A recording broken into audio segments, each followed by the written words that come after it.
મિત્રો આજે છે ને રાજકોટથી નજીક આવેલું 25 કિલોમીટરના એરિયામાં ત્રંબા ગામ છે ને, જે ત્રંબા ગામ ત્યાં એક ત્રંબકેશ્વર મહાદેવનું મંદિર છે. બહુ સરસ મજાનું છે. એનું જે આપણે લોકેશન જોઈ શકો છો પાછળ, આ એનો ગાર્ડન છે. અને અહીંયા જો આવો ને મિત્રો તો નાહવાની તમને બહુ મજા આવે એવું છે. એટલે કપડાં સાથે લઈને જ આવજો. બહુ સરસ મજાની લોકેશન છે. ગમે ત્યારે તમે આવો રજાના દિવસોમાં તમને અહીંયા બહુ મજા આવે. ચલો મિત્રો, વિડીયોની શરૂઆત કરી. ચેનલ સબસ્ક્રાઇબ કરવાનું ભૂલતા નહીં મિત્રો. ચેનલને જરૂર સબસ્ક્રાઇબ કરજો.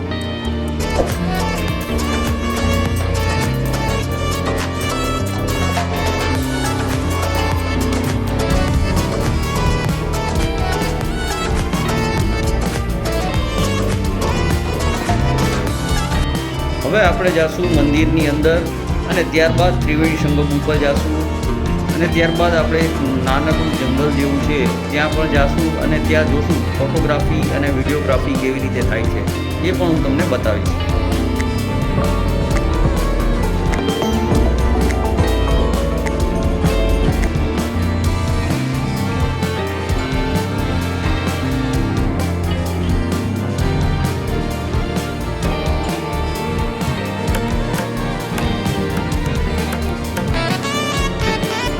આપણે મંદિર આગળ પહોંચી ગયા છીએ. આપ જોઈ શકો છો મારી સામે ભોળેનાથનું મંદિર છે.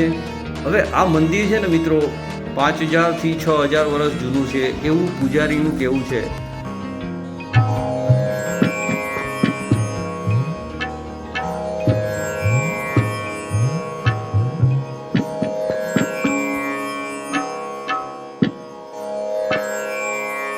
જ્યારે પાંડવો અહીંયા આવેલા ના મિત્રો, ત્યારે આ ત્રિવેણી સંગમના ઘાટ ઉપર મહાદેવની આરાધના કરી હતી એવું અહીંયા કહેવામાં આવે છે.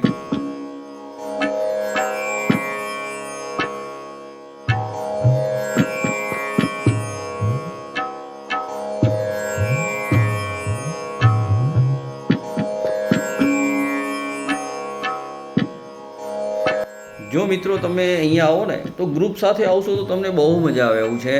અને અહીંયા તમે આવો તો જમવાનું સાથે લેતા આવજો.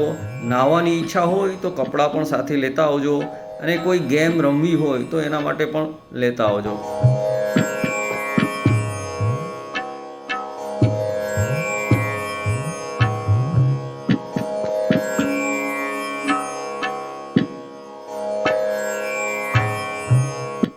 હવે આપણે મંદિરની અંદરની સાઈડ જાશું અને બીજા મંદિરો છે ત્યાં પણ આપણે દર્શન કરશું. તો આપણે ચલો અંદર જઈએ.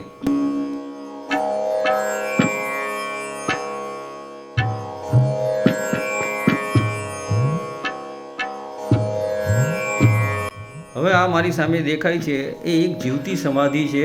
સતીમાની જે સમાધિ કહેવાય છે મિત્રો, એ એક સમાધિ છે. આપ જોઈ શકો છો. શ્રી કૃષ્ણ ગોવિંદ હરે મુરારી હે નાથ નારાયણ વાસુદેવા. અહીંયા લાલા સ્વરૂપે શ્રી કૃષ્ણ પણ બિરાજમાન છે. તમે હિંચકો નાખી શકો છો. સ્વામી અંતર્યામી પૂરન કીજે કાજ.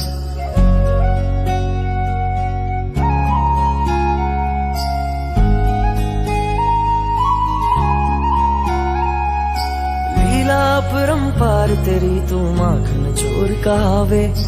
भवसागर से सबकी नैया तू ही पार लगावे. भक्तों का सहारा हो बांसुरी वाला, मथुरा के बसैया ओ नंद के लाला. तेरी भक्ति में नाचे सब.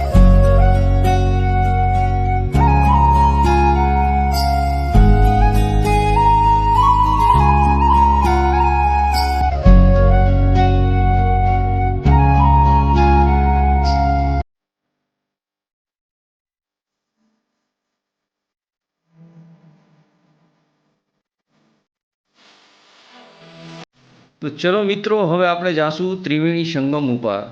ત્યાં પણ જોઈએ કેવી નાહવાની મજા આવે છે અને ત્યાંનું લોકેશન પણ જોઈ લઈએ કેવું છે. તો ચલો આગળ વધો.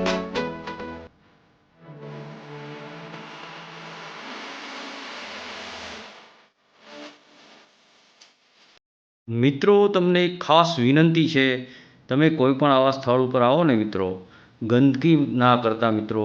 આ આપણું જ છે. તમે જુઓ કેટલી ગંદકી દેખાય છે. તો આ આપણું જ છે, આને બગાડશો નહીં મિત્રો, પ્લીઝ, રિક્વેસ્ટ.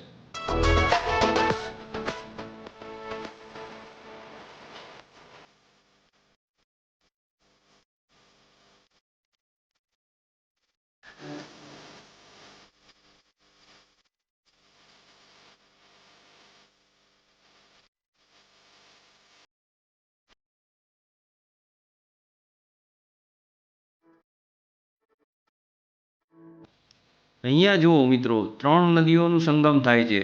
તમે એક જોઈ શકો, લેફ્ટ સાઈડથી આવે છે નદી, એક રાઈટ સાઈડથી આવે છે અને એક સામેથી આવે છે. એટલે આને ત્રિવેણી સંગમ ઘાટ તરીકે ઓળખવામાં આવે છે.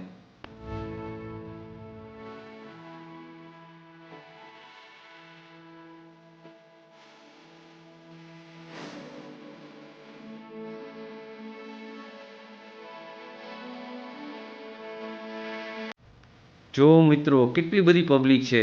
આ નદીમાં નાહવાની કંઈક અલગ જ મજા હોય છે. તો અહીંયા આવો તો જરૂર નાહજો મિત્રો.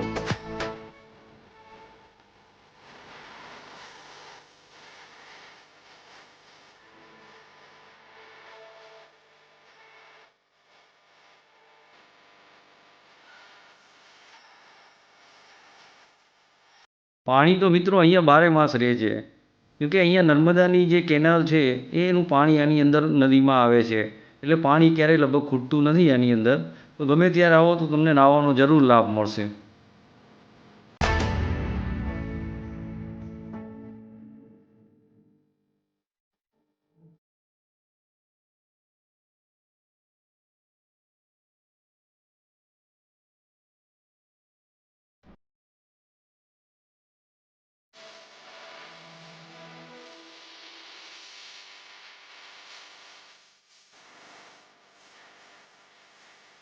જો મિત્રો, પાણી કેવું પુષ્કળ પ્રમાણમાં આવે છે. હવે આવું પાણી તો આમ તો બારે માસ અહીંયા રહે જ છે. એટલે નાહવું હોય તો તમે આરામથી નાહી શકો છો.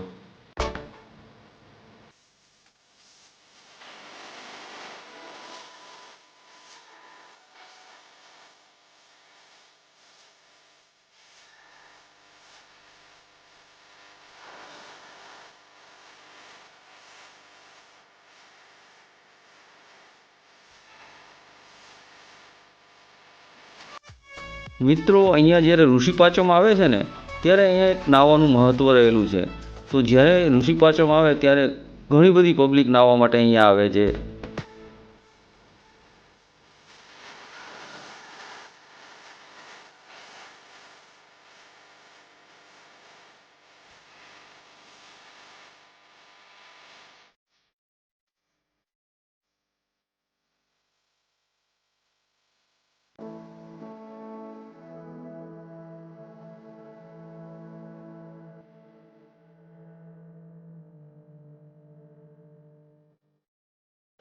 હવે આ ત્રિવેણી સંગમ ઉપર પિતૃ કાર્ય પણ થાય છે. પિતૃ કાર્યનું પણ ઘણું બધું મહત્ત્વ રહેલું છે. તેથી ભાદરવા મહિના અને ચૈત્ર મહિનામાં લોકો અહીંયા પિતૃ કાર્ય કરવા માટે પણ આવે છે.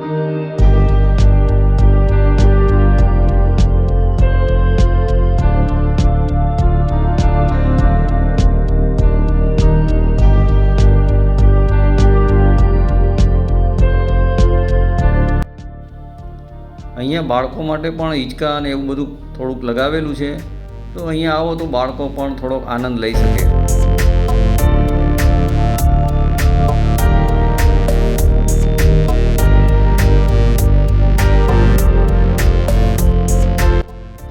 હવે મિત્રો, અહીંયા છે ને મંદિરની સાઈડમાં એક સરસ મજાનું જંગલ જેવું આવેલું છે.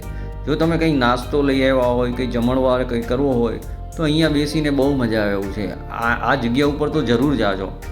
અને મિત્રો, ખાસ ગંદકી ના કરતા, કોઈ પણ કચરા હોય તો સાથે લઈ લેજો બહાર, પછી કોઈ પણ ડસ્ટબિનમાં ફેંકી દેજો મિત્રો, પ્લીઝ.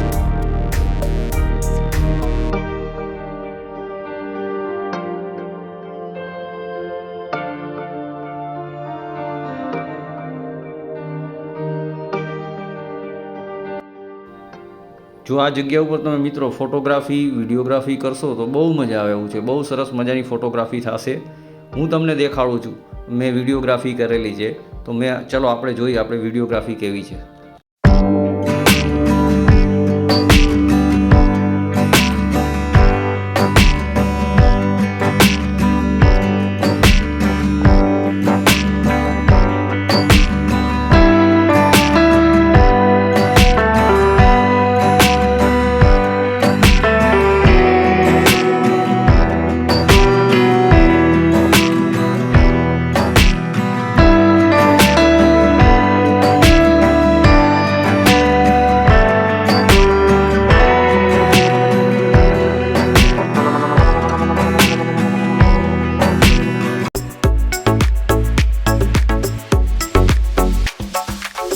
ચલો મિત્રો, મારી વિડીયો સારી લાગી હોય તો સબસ્ક્રાઈબ જરૂર કરજો અને કંઈ ભૂલ હોય તો માફ કરજો.